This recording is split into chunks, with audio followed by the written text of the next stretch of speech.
Chopra royal sporting ক্লাবের 51তম দুর্গোৎসব উপলক্ষে এই প্রথম উত্তর দিনাজপুর চোপড়ায় অনুষ্ঠিত হলো হুইল চেয়ার ম্যারাথন দৌড়।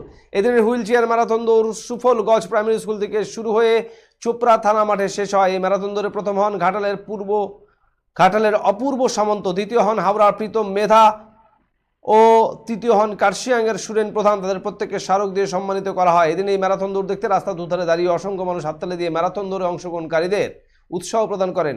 চোপড়া উচ্চতর বিদ্যালয়ের প্রধান শিক্ষক প্রশান্ত বসাক বলেন, তিনি বিভিন্ন ম্যারাথন দৌড় দেখেছেন, কিন্তু হুইল চেয়ারে বসেও যে ম্যারাথন দৌড় করা যায় এটা তার জীবনে তিনি প্রথম দেখলেন। তবে চোপড়া রয়্যাল স্পোর্টিং ক্লাবের এই অভিনব উদ্যোগে তিনি আনন্দিত।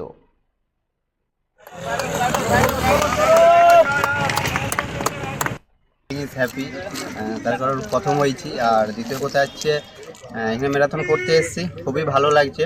আর এইটাও মনে হচ্ছে এখানে হুইল চেয়ারে মনে ফার্স্ট টাইম হলো চোপড়াতে।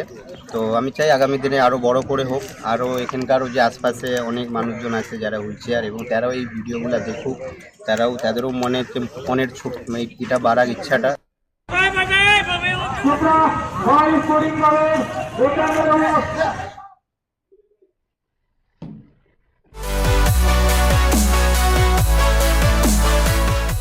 আমাদের শক্তি আপনাদের নির্ভরযোগ্যতায়, আমাদের ওই সততা আপনাদের বিশ্বস্ততায়, আমাদের প্রত্যেকটি গ্রহরত্ন পরীক্ষিত এবং কার্যকারী।